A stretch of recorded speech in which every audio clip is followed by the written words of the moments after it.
આગોગતી ગરમીની શરૂઆત હવે થઈ રહી છે। હવામાન વિભાગે આગામી 5 દિવસ રાજ્યમાં ખતરનાક હીટવેવની આગાહી કરી છે। સૌરાષ્ટ્ર કચ્છમાં 5 દિવસ સુધી હીટવેવની સંભાવના સાથે યલો એલર્ટ જાહેર કરાયું, તો ઉત્તર ગુજરાતમાં 3 દિવસ માટે યલો એલર્ટ જાહેર કરાયું છે। હવામાન વિભાગના અનુમાન પ્રમાણે રાજ્યના કેટલાક ભાગોમાં આ ગરમી લોકોને અકળાવી શકે છે। ખાસ કરીને દરિયાકાંઠા વિસ્તારમાં ગરમી અને ભેજયુક્ત વાતાવરણથી લોકોની મુશ્કેલી વધી શકે છે। હવામાન વિભાગે હીટવેવની સંભાવનાના પગલે લોકોને ખુલ્લા તડકામાં નીકળવાથી બચવા માટે સલાહ આપી છે, કારણ કે ઊંચા તાપમાનના કારણે વધુ તડકામાં રહેવાથી તબિયત બગડી શકે છે। આ ગરમીથી નવજાત બાળક, વૃદ્ધો, ગંભીર બીમારીવાળાએ સાચવવું પડશે। દરેક લોકોએ ઠંડકવાળી જગ્યાએ રહેવું હિતાવહ છે। ડિહાઇડ્રેશનથી બચવા તરસ ન હોય તો પણ પાણી પીતા રહેવાની સલાહ અપાઈ છે। ORS, લીંબુ પાણી, છાશ પીવાનો વધુ આગ્રહ રાખવા માટે અપીલ કરવામાં આવી છે।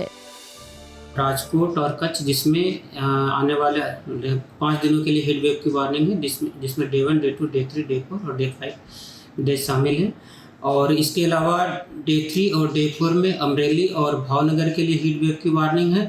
और गुजरात रीजन की बात करेंगे तो बनासकांठा के लिए डे 3, डे 4 और डे 5 के लिए हीट वेव की वार्निंग है। और हॉट एंड ह्यूमिड कंडीशन की बात करेंगे तो discomfort condition hot and humid air के कारण बनी रहेगी आने वाले 5 दिनों के लिए कोस्टल एरिया, पूरे गुजरात रीजन के कोस्टल एरिया में। આગોગતી ગરમીની શરૂઆત હવે થઈ રહી છે। હવામાન વિભાગે આગામી 5 દિવસ રાજ્યમાં ખતરનાક હીટવેવની આગાહી કરી છે। સૌરાષ્ટ્ર કચ્છમાં 5 દિવસ સુધી હીટવેવની સંભાવના સાથે યલો એલર્ટ જાહેર કરાયું, તો ઉત્તર ગુજરાતમાં 3 દિવસ માટે યલો એલર્ટ જાહેર કરાયું છે। હવામાન વિભાગના અનુમાન પ્રમાણે રાજ્યના કેટલાક ભાગોમાં આ ગરમી લોકોને અકળાવી શકે છે। ખાસ કરીને દરિયાકાંઠા વિસ્તારમાં ગરમી અને ભેજયુક્ત વાતાવરણથી લોકોની મુશ્કેલી વધી શકે છે। હવામાન વિભાગે હીટવેવની સંભાવનાના પગલે લોકોને ખુલ્લા તડકામાં નીકળવાથી બચવા માટે સલાહ આપી છે, કારણ કે ઊંચા તાપમાનના કારણે વધુ તડકામાં રહેવાથી તબિયત બગડી શકે છે।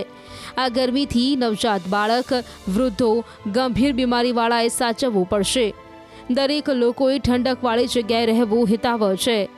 ડિહાઇડ્રેશનથી બચવા તરસ ન હોય તો પણ પાણી પીતા રહેવાની સલાહ અપાઈ છે।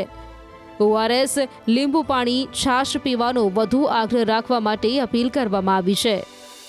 राजकोट और कच्छ जिसमें आने वाले 5 दिनों के लिए हीट वेव की वार्निंग है, जिसमें डे 1, डे 2, डे 3, डे 4 और डे 5 डे शामिल हैं। और इसके अलावा डे 3 और डे 4 में अमरेली और भावनगर के लिए हीट वेव की वार्निंग है। और गुजरात रीजन की बात करेंगे तो बनासकांठा के लिए डे 3, डे 4 और डे 5 के लिए हीट वेव की वार्निंग है। और हॉट एंड ह्यूमिड कंडीशन की बात करेंगे तो discomfort condition hot and humid air के कारण बनी रहेगी आने वाले 5 दिनों के लिए कोस्टल एरिया, पूरे गुजरात रीजन के कोस्टल एरिया में।